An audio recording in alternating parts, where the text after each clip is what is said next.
President Trump's address left lawmakers on both sides of the aisle with a lot to talk about, and we were pleased to have Democratic Senator Andy Kim of New Jersey with us, my home state. Senator, thanks so much for joining us tonight. Let's start with President Trump's tariffs. He said that the tariffs are necessary to force our neighbors to fight fentanyl production and illegal immigration. He's also said that the tariffs will counter those placed on American goods. What's your response to his handling of these issues? Well, look, right now, American people across New Jersey, families are really struggling with the high cost. I mean, that was literally the #1 issue that I heard about on the campaign trail last year. And they're still struggling. And they know that the tariffs are going to increase their costs. This is the wrong step for us to take. He's not distinguishing between allies and partners and adversaries and our enemies. So, this is something that's going to make us more isolated in the world. But most importantly, it's going to raise prices on the American people. Over 62% of Americans surveyed say that they expect the tariffs to raise prices on them. And it's true, they will. And Trump keeps saying during the campaign that it's not going to be the American people that pays, and that's just a lie. Elon Musk met with a number of Republican lawmakers on Capitol Hill today. You've spoken out strongly against the DOGE cuts to the size and scope of the federal workforce. What actions are you planning on taking in Congress on this issue?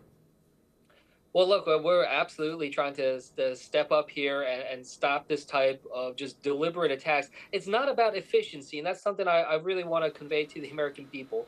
It is not about efficiency. I'm somebody that's ready to work on addressing efficiency and wasting government. There are ways we can do that in a bipartisan way. I worked in 4 different departments and agencies, and I see things that we can do better on. But what we see from Musk is just a demonization of public servants. Like talking about them as if they're money launderers, accusing them of crimes, accusing them of being lazy. I, as someone who worked as a career civil servant, I have to disagree with him vehemently. And I think that this is making us in a much more precarious and dangerous place. And U.S. officials tell ABC News that the U.S. has cut nearly all of its intelligence sharing with Ukraine. What concerns you most about President Trump's apparent break with Kyiv? And do you see a way to repair the relationship at this point? Yeah, this is really alarming. I mean, again, there was strong bipartisan support to be able to support Ukraine against Russian invasion. And again, I want to just restate, it was Russia's invasion. And for some reason, that is now being forgotten. I was just at the Munich Security Conference a couple of weeks ago. We had a bipartisan Senate delegation meeting with President Zelensky, talking about what we can do going forward to make sure that Ukraine is able to navigate this and that Putin and Russia will lose this war.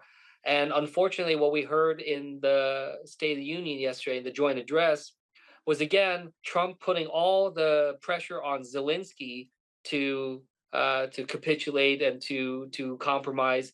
Nothing about what we demand from Putin. Nothing about their aggression. He talked about it as if it's just a war between the two. No, it's a Russian invasion of Ukraine. Russia is the aggressor. They should be the ones that have to compromise. They should be the ones that should be on the record for losing this war at the end. And I just can't imagine. I just cannot believe that we have a United States president that is just basically in line and lockstep with Vladimir Putin at this point against our European allies. Give me a sense, Senator, last night of the conversations that happened with Democrats, because it didn't really seem like there was a united front. Some people wore black in protest. Some people didn't show up. Some people walked out. Was there a sense going into last night's speech that there was a plan?